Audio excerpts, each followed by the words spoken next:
And the countdown begins to another thrilling match, this time Game 2 of a best-of-5 series from the Losers Final from the Dreamhack Winter 2013 edition.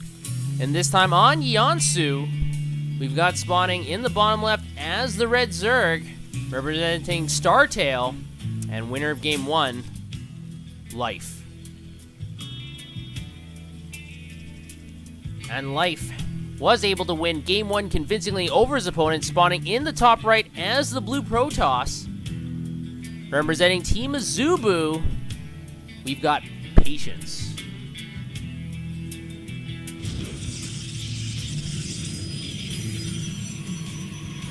So obviously, by winning Game 1, Life has all the momentum. After being 2-0'd by Tasia up in the winners final, he was able to bounce back and claim Game 1. And now we'll have to see what Patience can do to counter it. Obviously, this is a little bit different because it is a best-of-5. But players obviously don't want to go down 2-0. So it'll be really Patience. It'll be up to Patience to see if this is going to be a long series or a very short one. And from both players, we don't see any early hijinks, so this might be a very standard macro game we might be seeing very soon. Now, in the previous game, Life did go for an early third hatchery, and it really paid off. Patience didn't detect that hatchery for a while, and Life was able to build up an economic base and able to build up a lead for basically the entire game, and Patience was not able to outpace his Zerg opponent. And even though Patience didn't lose as many resources as his Zerg opponent, Life had just so much more and was able to steamroll our Protoss player. So we'll have to see if maybe another strategy like that might happen again. Now, there is some early scouting from Patience's probe, able to see the timing of that hatchery, and should be able to see that spawning pool location and the timing as well. There we go, the probe does verify there is a spawning pool on the way with no extractors. So, kind of a similar build order to the previous game where Life abstains from getting early gas, and so Life is going to forfeit any map control, at least in the early part of the game. But it didn't seem to matter in Game 1, so don't fix what's not broken.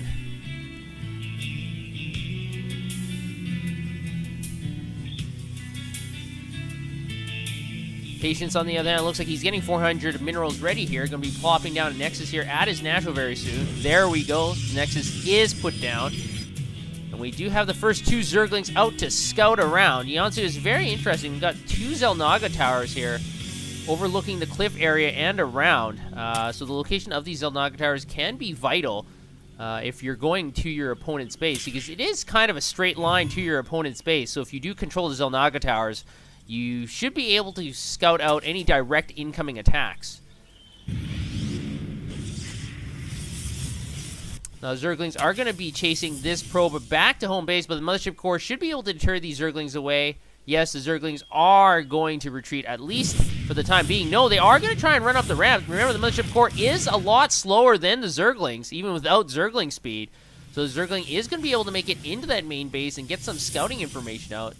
And with that Stalker out, that Zergling will be destroyed, but Life has been able to get some good scouting information, including the two assimilators.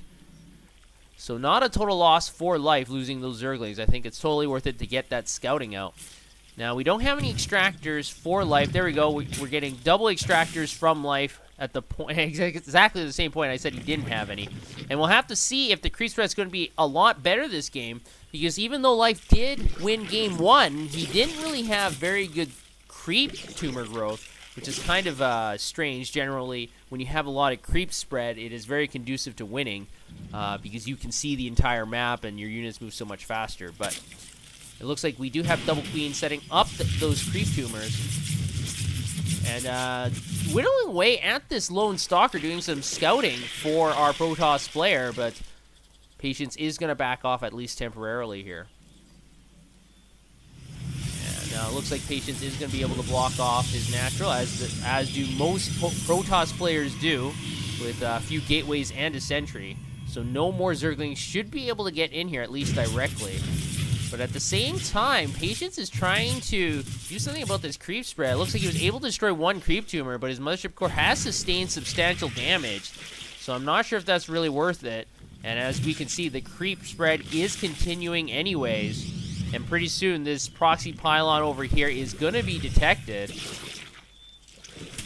And even though there are 3 Zealots here, you have to remember the Queens are ranged. And not only that, there are a whole bunch of Zerglings here. So I don't know if these Zealots are going to be able to do very much. We do have Zergling speed half finished, as well as 7 Roaches on the way. But to counter that, we do have an Immortal coming out for Patience. So very interesting tit-for-tat strategies, it looks like. Now, Patience is going to be warping in a few more Zealots here. I really questioned the positioning of this. It looks like the Zealots are going to be chopping away at this 3rd hatchery. So this hatchery should be canceled. There we go. We do get the cancel from Life. So Patience able to at least delay that hatchery. And I think that hatchery was basically the reason why he lost game 1 of this series. Now that pylon is going to get focused down, and Patience has to be really careful here because even though he does have Zealots, he is fighting on creep, and these Queens do have range as well. So Life has to be very careful here. Now, Life is microwing away these Queens, so very good control from Life, and it looks like the Zerglings are going to join the fray. Unfortunately, the Zealots are able to chop up all these Zerglings. That's a lot of bodies. But at the same time, we do have a small counteroffensive of Roaches moving very close to Patience's natural. The Mothership Core has been able to detect it. But we do have 2 Immortals here. I think this is very ill-advised. The Force Fields do go down, trapping 2 Roaches. Bye-bye, Roaches. Yum, yum, say the Immortals. And so that small counteroffensive was not very good for Life, losing 2 Roaches for basically nothing. A few Force Fields. But energy does regenerate for the sentries.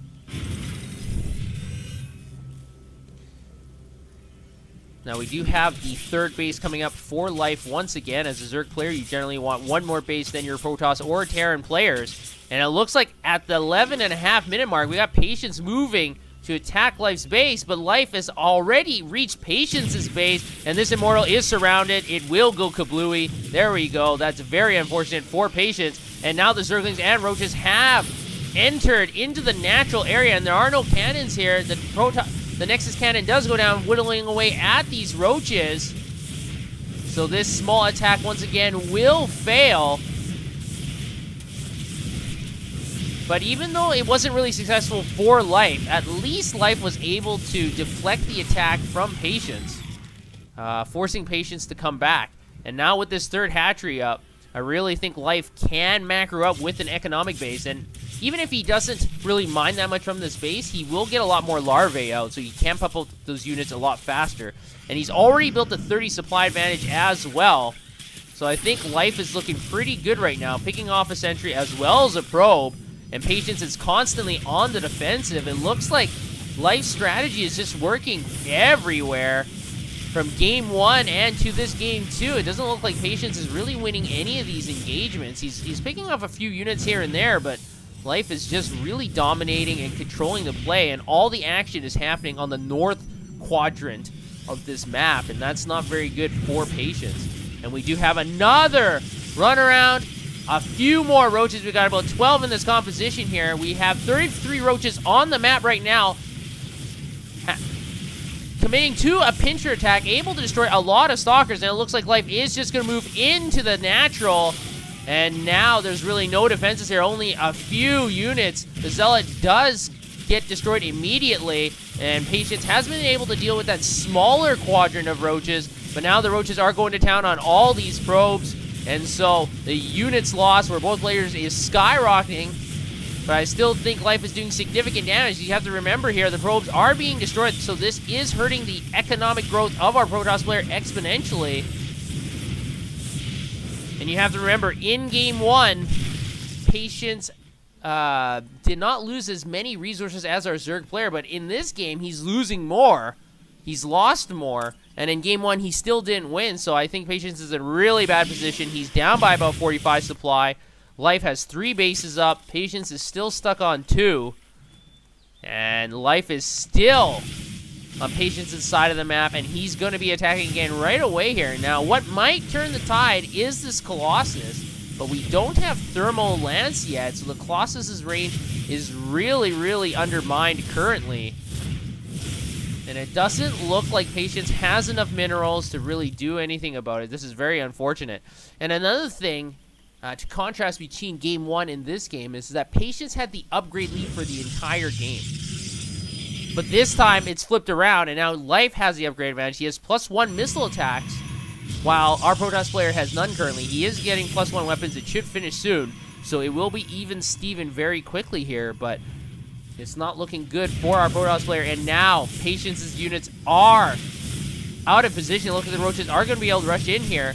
Are they going to be able to take down these units? Force fields do go up, but it's kind of trapping the Roaches to engage the Colossi head on. The Colossi are able to mount down these Roaches quite convincingly. And now with only a few Zerglings and a Roach left in the main base of Patience, I think that attack went very poorly for Life and very well for Patience. But even though the resources lost are evening out, Patience really has to make something happen here. He's still down by 20 supply, and it looks like his Colossi are going to take a beating here. The Roaches are able to flank that Colossi, able to destroy one. And now it looks like the Roaches are going to go for another attack on this natural base. Remember, Patience just blew up these rocks, and now Life is using that as an entranceway into the base, and now the probes are being under attack as well. At the same time, we have the 4th hatchery and the 5th hatchery going up for Life. And you have to remember, if you look at the math, Patience is still stuck on 2 bases. His main base is running out of minerals. His 3rd hasn't even been put down yet. So Patience is really behind 5 bases to 2. And I don't have to tell you, even if you're not an expert at math, that's a really bad equation for Patience. And I think Life has just been playing a beautiful game. It's just been a great game. He's not giving Patience really any opportunity to counterattack. Every time Patience thinks about moving across the map, Life has another attack force that meets them head on and forces Patience to retreat. And look again, we have the 2 attacking forces from Life. So this small attack force from Life will get chewed up very easily, but at the same time we have a larger attack force of Zerglings moving in to attack the natural base of Patience. And Life has been able to clean up quite convincingly, but we just have so many units coming out from Life, and the main base is being totally destroyed by all the Mutalisks, and with no High Templars, no cannons, and no Stalkers in this area, obviously there's no anti-air, and now Patience is going for it. He's going to do an all-in, but he doesn't have that much all to in with. So I think this is going to spell the end of our Protoss player for Game 2. He has moved the Stalkers back to deal with the Mutalisks, but in conjunction with the Zerglings, it looks like Life is going to move away. At the same time, Patience is cleaning up some of these creep tumors, but I don't think that blowing up creep tumors really does anything for you at this stage in the game. The Zerglings are going to be able to surround as well as the Mutalisks. This will spell the end of our Protoss player. The resources are plummeting for Patience, and so is his supply. The Zealots have been chewed up, and now it's just the Stalkers left. Patience is going to tap out. There we go. The GG is typed in, and Life, once again, is not giving Patience really anything to do. He's just pinning Patience back into Patience's side of the map. I really think that Patience has to change his style of play if he wants to win this series, or at least the game, and make this series interesting. He's kind of trying to go reactive. He's trying to be really reactionary to Life, and Life is just so much better at micro and macro, it seems like, that Patience is not able to contend with that. So it might be up to Patience. He might have to do something really cheesy, like he did in Game 2 against Innovation, where he did that immediate gateway proxy rush. Or maybe he just has to use Warp Prisms and drop a whole bunch of Zealots. He has to do something different. He can't play a standard game, because both games he's tried to do that, and both games he's come up on the wrong end of the match. So we'll have to see what happens in the next game. It is match point for Life, so let's head on over to Game 3 and see who can win.